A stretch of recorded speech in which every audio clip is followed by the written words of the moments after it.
to celebrate the North American martyrs, the Canadian martyrs, the Jesuit martyrs of Canada and United States, northern New York. The most famous are John de Brebeuf and Isaac Jogues. John de Brebeuf was the first of the missionaries who went to Canada. They lived during the 1600s, the mid-1600s. They died. And John de Brebeuf went there in 1626 as the first missionary. He landed in Quebec on the eastern coast, and he traveled all the way inland to the Huron Indian nation. They were the more settled Indians. All the rest of the Indians were more nomadic and always traveling around, and it's hard to have a mission when they're always traveling around. They couldn't really evangelize them. But the Hurons were more settled. They had settled villages and forts and fortified forts against their enemies. So they were able to.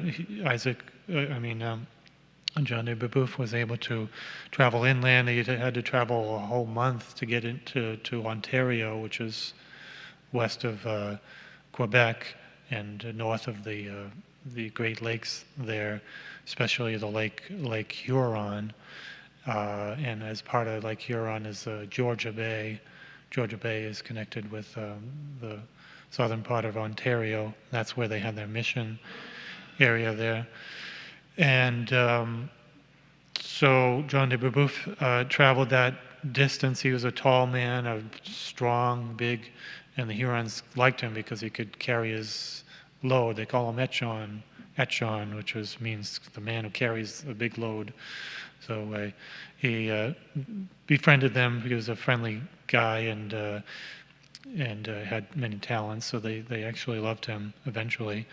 So he traveled with them inland. Took him a month to get there. So many hardships he had to undergo, and all the other Jesuit missionaries. So many hardships. Lots of suffering, unbelievable sufferings. They went through the snow and the cold of Canada. They had to suffer with the Indians, who were extremely irritable people, always fighting and quick to revenge. And of course, they had to deal with their superstitions, and they believed in the sun and the moon and the stars and things earthly. They were very earthly type of people. And the mosquitoes in the summer, and the enemies of the Hurons, which are the Iroquois Indians, who were always on the warpath. And if the people got sick, if there was a plague or anything, it was always blamed on the black robes, the Jesuit missionaries. So their lives were always in danger. They could, in one day, the Indians could change their attitude and turn on the Jesuits and attack them and kill them. Anyway, John de Brebeuf was there. He in 1626 he arrived and was there for 20 years in the mission there. He learned the language of the Indians, and he wrote the first dictionary of the native people, and taught the rest of the missionaries as they arrived to help him in the coming years. So he really laid the groundwork for the Jesuit missions there, the French missionaries, and so he was there all those years, 20 years. I had to go back to France for about 4 years, and then return to the missions, and the Hurons were happy to have him return. But eventually, the Mohawk Indians came and attacked his mission and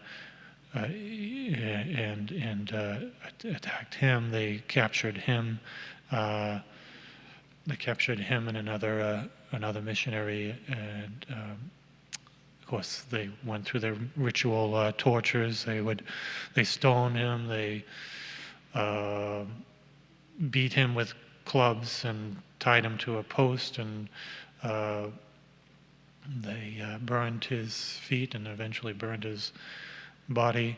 They slashed him with knives. They put red-hot tomahawk heads around his neck and shoved a red-hot iron down his throat, and then carved his heart out of his body and ate it because he was so courageous.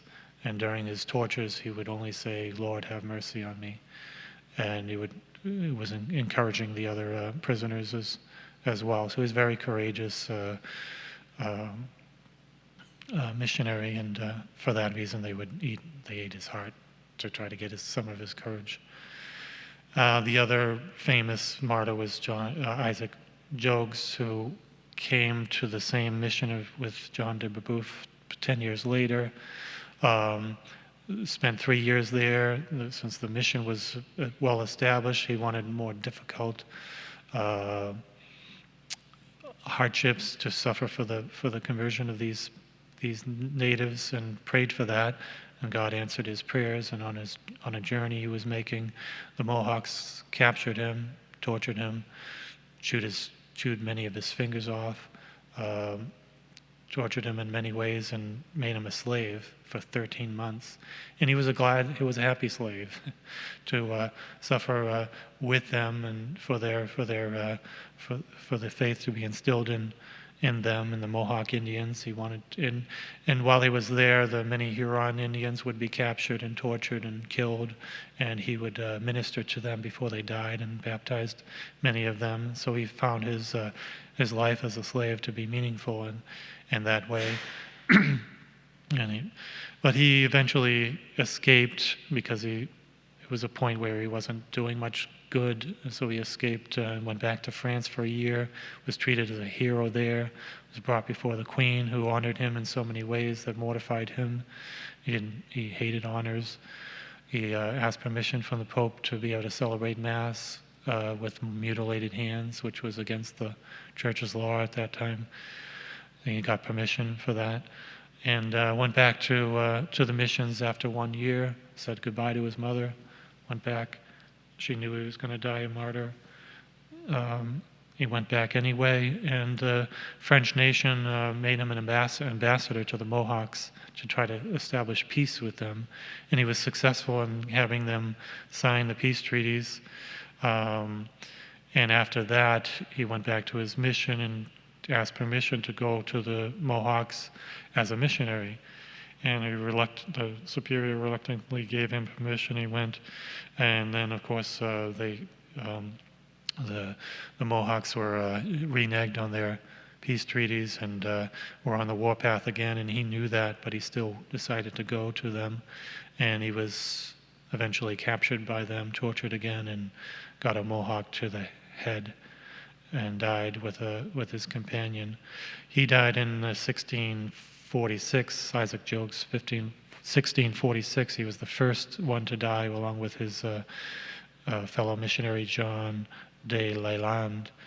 1648, Antoine Daniel died as a martyr, and the rest of them died in 1649. John de Brebeuf, Noël Chabanel, Charles Garnier, Gabriel Lalemant, 8 Jesuit martyrs. They were all canonized 250 years later. In 1930, René Goupil, St. Isaac Jogues, and John Lalande were killed in northern New York, and so they were the first U.S. saints. And there's a shrine of the North American martyrs in Orisville, New York.